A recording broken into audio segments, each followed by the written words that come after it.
1시간에 50만 원. 자, 부업으로 1시간 만에 50만 원을 벌 수 있다.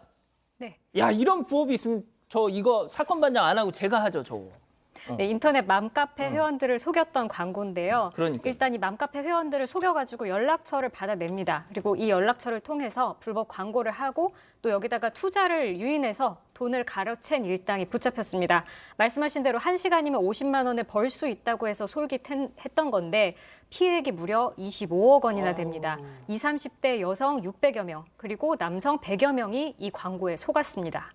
자, 승희 의원님, 근데 이 사기 수법이 굉장히 또 정말 교묘하고, 그러니까 피해자들을 탓할 수만은 없는 그런 구조였더라고요.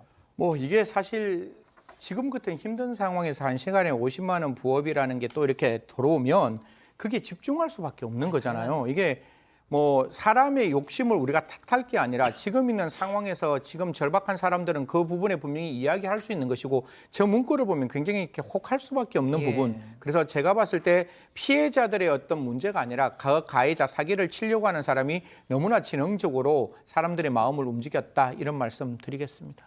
자, 지금 보니까 뭐 메신저 피싱 또 가상자산을 동원한 투자 사기 뭐 수법이 지금 뭐 동원이 됐다고 하는데, 자, 유명 투자 전문가 행사를 하면서 이 투자 사이트에 가입을 유도하고 또 고수익을 위장해서 또 이렇게 심지어는 내가 10만 원을 넣어서 뭐 얼마를 벌었다, 그 수익금을 가져가려고 하면 그거 돈 못 빼, 그 돈 빼려면 증거금을 내고 가져가 해서 더 많은 돈을 또 뜯어냈다는 겁니다.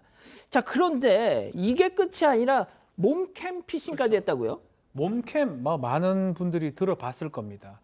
채팅을 한다고 뭐 이런 식으로 조건 만남을 한 다음에 피해자가 거기 이제 들어오면 무슨 이거 앱을 꼭 다운 받아야지 가능하다라고 얘기를 합니다.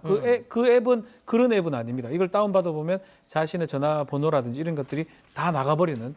나중에 전신 영상 같은 거를 찍게 한 다음에 나중에 이거 너 협박해서 돈을 뜯어내는 그런 방식입니다. 전형적인 방식이긴 한데 어쨌든 간에 이런 어떤 뭐 메신저 피싱이라든지 자산 피싱 이것도 방법 썼지만 전형적인 몸캠 피싱을 통해서 또 돈을 뜯어냈던 그런 정황까지 보였습니다. 자, 그리고 이자들이 얼마나 또 머리를 잘 굴렸냐면 이런 수법도 썼다는 거예요. 10만 원을 제가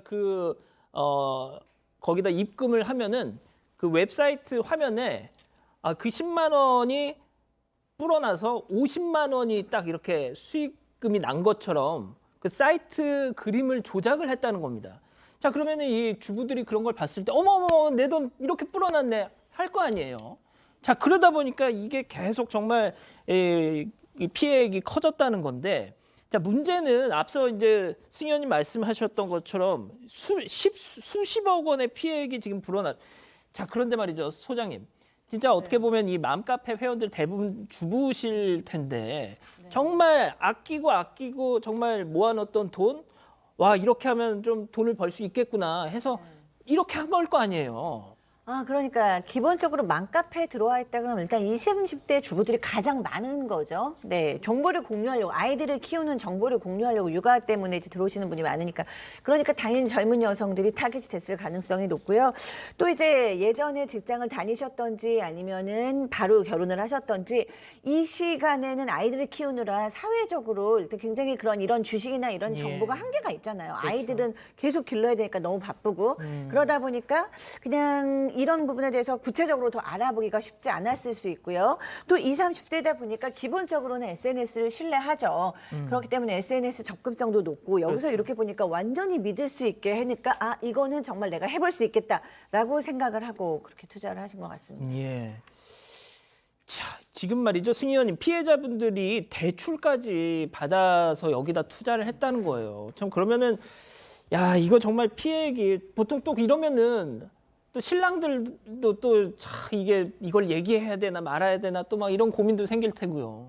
뭐 진짜 지금 사기 요새 제가 이제 목돈을 좀 지켜야 된다라는 말씀을 많이 드리는데 지금에 있는 사기꾼들이 얼마만큼 진짜 디지털 시대에 적합화되어 있는가 하면 그냥 옛날같이 그냥 아날로그식으로 이제 사기를 치는 게 아니라 가상화폐, 흔히 말해서 알트코인, 알트코인 어떻게 보면 북미 주위에서 거의 상상할 수 없는 돈 복사라 그러죠.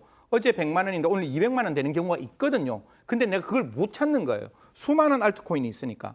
그러니까 거기에서 어떤 사람이 이 알트코인 보세요. A, B, C 보세요. 우리가 투자하라고 했으니까 이렇게 올라가는 거예요. 라고 이야기를 하고 아까 우리 앵커께서 말씀 주셨다시피 우리는 그 사이트에 있는 모습을 보는 거지 진짜로 그 돈이 그만큼 올라와 있는지를 모르는 거예요. 그러다 보니까 아까 말씀했다시피 전형적인 피싱 사기와 그다음에 우리가 가지고 있는 그 사람들의 어떤 미래 심리를 교묘하게 이용하는 듯한 느낌으로 처음에 올라가고 난 다음에 그 돈을 찾으려면 얼마를 더 투자를 해야 되고 투자를 해서 그 돈을 다시 찾으려면 또 얼마를 더 투자를 해야 된다. 이러다 보니까 우리가 본전 생각이라는 걸 하잖아요. 그러니까 뒤에 있는 그 끊임없는 대출이 일어날 수밖에 없게 만들어 놓았는 거기 때문에 사실 이러한 어떤 피싱과 폰지 그리고 가상화폐라는 굉장히 좀 뭔가 현란한 이야기를 하는 그런 어떤 사이트들은 제가 봤을 때 좀 위험하다라는 말씀 꼭 좀 드리도록 하겠습니다. 예, 저 소장님 그리고 제가 앞서 잠깐 말씀드렸다시피 이 피해자 주부들 대부분이